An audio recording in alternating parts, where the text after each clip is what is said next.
బొంబాయి రవ్వ ఒక గ్లాసు, పెద్ద గ్లాస్ అట బజ్జీలకి ఒక గ్లాసు బొంబాయి రవ్వ, అర గ్లాసు మైదా పిండి, అర గ్లాసు బియ్యం పిండి, పెరుగులో నానబెట్టాలి. ఇది ఒక 1/2 లీటర్ పెరుగు ప్యాకెట్లో నానబెట్టాను నేను. ఇది ఉల్లిపాయలు, పచ్చిమిరపకాయలు, అల్లం ముక్కలు ఇవన్నీ వేసాను.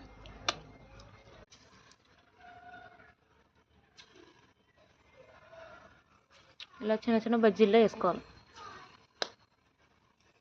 చెప్పు, పిండిలో ఏమేమి వేసాం చెప్పు. పిండిలో ఉల్లిపాయలు, తర్వాత మిక్సీ పట్టి కనపట్లే పైకి, ఎందుకంటే ముక్కలు అయితే పిల్లలు ఏరేస్తారు, పాడేస్తారు. మొత్తం కడుపులోకి వెళ్ళిపోవాలి పిల్లల కంటే. నేను చిన్నప్పటి నుంచి పిల్లలకి ఎలాగ అలవాటు చేశాను, ఏది పాడేయకుండా. కరివేపాకు ఇవన్నీ వేస్తే తినరని చెప్పి వేయలేదు. ఆప్షనల్ కావాలనుకున్నా వేసుకుంటే ఇంకా బాగుంటుంది. కొత్తిమీర, కరివేపాకు అన్నీ వేసుకుంటే, కానీ తినరు వీళ్ళని. అల్లం పచ్చిమిర్చి అంటే మన కంపల్సరీ తినాలి కాబట్టి. ఇలా వేగుతున్నాయి. లాస్ట్లో ప్లేటింగ్ అప్పుడు చూపిస్తాను.